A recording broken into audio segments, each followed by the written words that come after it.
वाढत्या कोरोनाच्या पार्श्वभूमीवर राज्यात कडक लॉकडाऊन करण्याचा निर्णय मंत्रिमंडळात होण्याची शक्यता असून याकडं नेमकं कसं पाहतात याबाबत आपल्यासोबत आहेत पृथ्वीराज चव्हाण माजी मुख्यमंत्री. बाबा, राज्यात लॉकडाऊन कडक करण्याच्या हालचाली सुरू आहेत, याकडे आपण कसे पाहताय? लॉकडाऊन करावं असं कोणालाही वाटत नाही किंवा कोणी काय हौसेनं लॉकडाऊन करत नाही.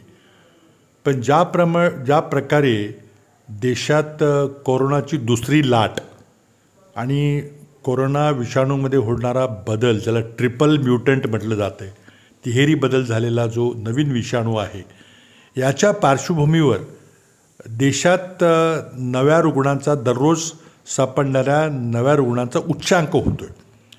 गेल्या वर्षीच्या पहिल्या लाटेमध्ये आपण पाहिलं असेल तर देशात एका दिवशी जास्तीत जास्त 96,000 रुग्ण सापडले होते. पण आज आपण सलग गेली 5 दिवस पाहतोय तर 2 लाखाच्या वर देशात रुग्णांची संख्या वाढते आहे. आणि महाराष्ट्रात पाहिलं तर त्याचे उच्चांक होते 60,000च्या वर रुग्ण हे महाराष्ट्रात सापडतात, मुंबईत सापडतात, पुण्यात सापडतात.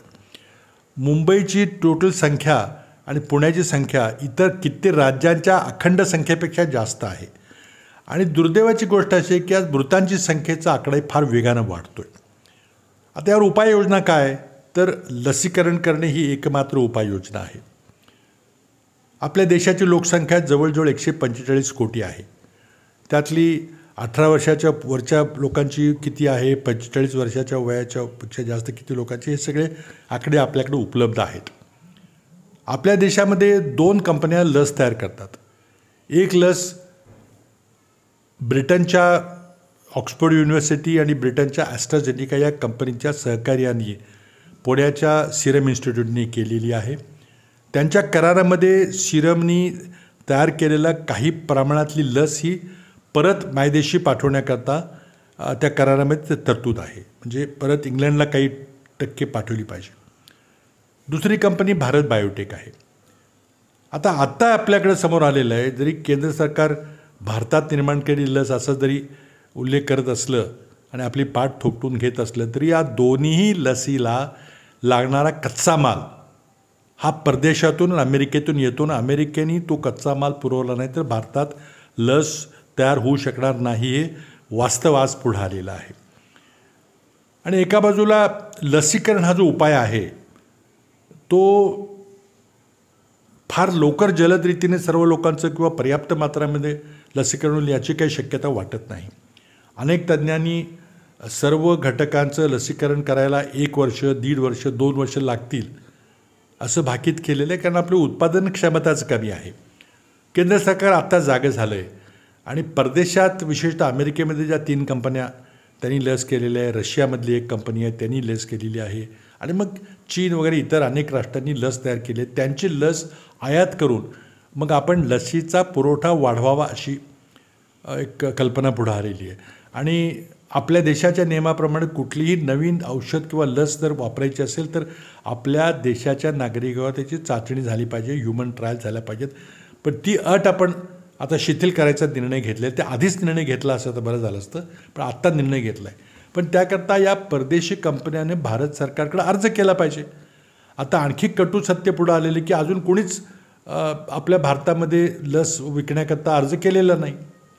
त्यामुळं लशीची उपलब्धता हा एक गंभीर प्रश्न भारतासमोर आहे आणि हा केंद्र सरकारच्या अखत्यारीतला संपूर्ण प्रश्न आहे. केंद्र सरकार याकडं गांभीर्यानं बघत नाही किंवा इतकं गोंधळलेलं आहे की रोज एक नवीन निर्णय होत आहेत. उपलब्ध नाही, मात्र मागणी आपण वाढवून ठेवलेली आहे. आता ही कशी वाटणी करणार आपण ते काही सांगता येत नाही.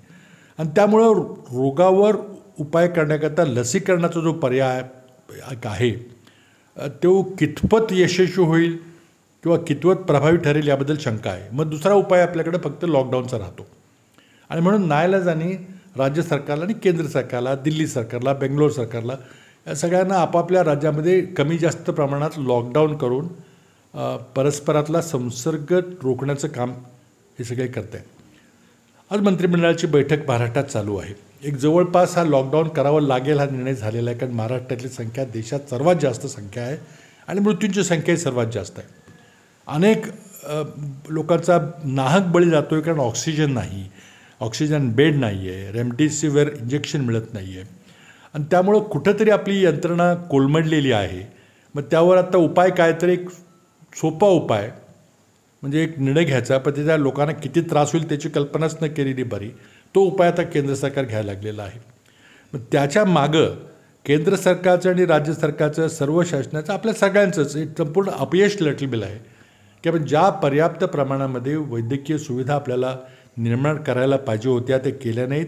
गेल्या वर्षी कोविड आल्यानंतर देखील ज्या प्रमाणात वाढ केली पाहिजे ते पण आपण केलं नाही. बिझनेस ॲज युज्युअल सुरू झालं, जसे थे परिस्थिती सुरू झाली, आमदार निधी, खासदार निधी सगळे सुरू झाले आणि त्यामुळं जो निधी आपण बाजूला काढून वैद्यकीय सुविधा वाढवायला पाहिजे होत्या त्या वाढवल्यात. आता पुन्हा दुसरी इतक्या वेगाने ही लाट आलेली आहे की जवळजवळ काही दिवसातच इतक्या मोठ्या प्रमाणात शिखरायला. आता काय करायचं? वैद्यकीय सुविधा कमी पडत आहेत, लसीकरणाची काही फार मोठी अपेक्षा करण्यात अर्थ नाही आहे, लॉकडाऊनशिवाय पर्याय नाही. परदेशातून महाराष्ट्रात लस मागवली जाणार असं राजेश टोपेने सांगितलं, काय हे शक्य आहे? असं आहे की पहिल्यांदा परदेशातली कुठलीही औषध किंवा लस जर आपल्या देशात वापरायचं असेल तर आपल्या देशातला जो ड्रग नियंत्रक आहे, जी यंत्रणा आहे, त्यांनी त्याला मान्यता द्यावी लागते. त्याला काही किमान वेळ लागतो. आता तो वेळ आपण जरी कमी केला, लस शोधायला पूर्वी 10-10 वर्ष लागायची, आज आपण ते वर्षभरात सगळं काम केलेलं आहे. त्यामुळं परदेशामध्ये यशस्वीपणे चाचणी केलेली आणि वापरली गेलेली लस आपोआप भारतात वापरावी का, याबद्दल भारत सरकारला आपले नियम शिथिल करावे लागतील. ही एक राष्ट्रीय आपत्ती आहे. म्हणून केंद्र सरकारचा निर्णय घेतला की जर आमच्याकडे कोणी अर्ज केला तर आम्ही 5-6 दिवसामध्ये, आठवड्याभरामध्ये त्याला मान्यता देऊ. ज्या मान्यताप्रत लसी आहेत त्यांच्या राष्ट्रामध्ये, त्यांच्या होम कंट्रीमध्ये ज्या लसी वापरल्या जात आहेत त्यांनी जर अर्ज केला तर आम्ही मान्यता देऊ. आता आश्चर्याची गोष्ट अशी की एकाने अर्ज केलेला नाही. आता अर्ज न करता आपण मान्यता कशी देणार? आणि राजेश टोपे जरी म्हटले की आम्ही परदेशातून लस मागवू, त्या लसीला केंद्र सरकारनं मान्यता दिल्याशिवाय त्यांना ती लस आयातच करता येणार नाही. हे गोडं आता लवकर आपलं सोडवावं लागेल. केंद्र सरकारची यामध्ये प्रमुख भूमिका आहे आणि मला वाटतं की त्या त्या देशातले जे भारतीय नागरिक आहेत, उदाहरणार्थ अमेरिकेमध्ये प्रचंड मोठ्या 20 लाखाच्या वर भारतीय नागरिक राहतात, त्यांनी आपल्या सरकारवर दबाव टाकला पाहिजे की भारताच्या लस निर्माण करणाऱ्या कंपनीला जो कच्चा माल लागतो तो कच्चा माल आपण पुरवावा. जी मागणी सिरम इन्स्टिट्यूटनं अमेरिकन राष्ट्राध्यक्षाकडे थेट केलेली आहे. आणि त्याचबरोबर तुमच्या कंपन्यांना भारतात लस विक्री करण्याकरता परवानगी देण्याकरता अर्ज तुम्ही भारत सरकारकडे केला पाहिजे. आता त्यांना काय पडलेलं नाही, ते आपल्या नागरिकांना लस टोचायचं काम करत आहेत. त्यांच्या देशात जेवढी लस निर्माण होते ती आपल्या नागरिकांना ते वापरत आहेत. भारतात लस देण्याकरता ती उत्सुकता आहेत का, तर नाहीत. मग त्यांच्यावर थोडासा दबाव निर्माण केला पाहिजे की आमचा मोठा देश आहे आणि आमची यंत्रणा कोलमडून पडलेली आहे, तर कृपा करून तुम्ही मला मदत करा.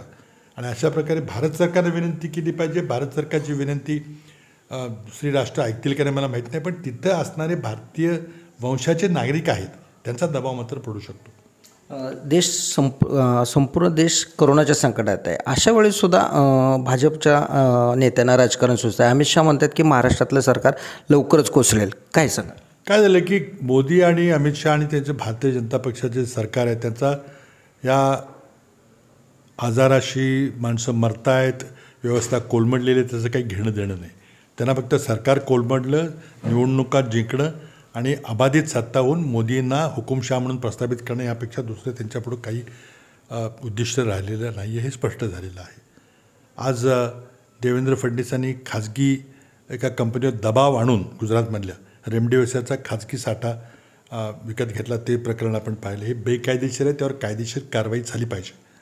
दुसरीकडे आपण पाहिलं की देवेंद्र फडणवीसांचा कोणीतरी नातेवाईक, तरुण मुलगा, हा दबाव टाकून किंवा यंत्रणेवर माजी मुख्यमंत्र्याचा नातेवाईक अशा काही प्रकारचा दबाव टाकून त्यांनी लस टोचून घेतली, कायदा मोडला.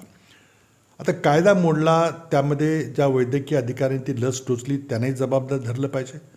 आणि ज्या व्यक्तीनं दबाव आणला आणि ज्यांनी कायदा मोडला, शेवटी आपल्या देशामध्ये कायद्याचं राज्य आहे का नाही हा प्रश्न आहे. कितीही मोठी व्यक्ती असली आणि कायदा मोडला तर त्याला योग्य ते समज दिली गेली पाहिजे, शासन दिलं गेलं पाहिजे, पण ते देशात होताना दिसत नाही. मोदींच्याकरता वेगळा कायदा आहे. मोदी म्हणतील तर कुंभमेळा 20-20 लाख लोक तिथे येता येतात, आता किती लोकांना तिथं कोरोना होते त्याचे काही मोजमाप नाही आहे. मोदी फक्त बंगालमध्ये रॅली करायला आणि ममता बॅनर्जींना पराभूत करण्याचा त्यांना हे केलं आहे. ममता बॅनर्जींनी शेवटचे 2 टप्पे एकत्रित करा म्हणून मागणी केली, ती मान्य करायला मोदी सरकार तयार नाही, इलेक्शन कमिशन तयार नाही आहे. आणि त्यामुळं मला वाटतं मोदी सरकारची प्राथमिकता फक्त निवडणूक, राजकारण, सत्ता गाजवणं, सत्ता हस्तगत करणं हे सगळं त्यांचं उद्दिष्ट आहे. आणि त्यामध्ये काहीही लोक किती मेली, किती यंत्रणा कोलमडलेली आहे, लसीची उपलब्धता आपण केली पाहिजे, काही न विचार करता हे निर्णय घेणारं सरकार आहे. फार दुर्दैवी गोष्ट आहे. आरोग्य यंत्रणा संपूर्ण कोलमडली असल्यामुळे लॉकडाऊनशिवाय दुसरा पर्याय नसल्याने कडक लॉकडाऊन ही गरज असल्याचं मत माजी मुख्यमंत्री पृथ्वीराज चव्हाण यांनी व्यक्त केलं. दिनकर थोरात, TV9 मराठी, कराड.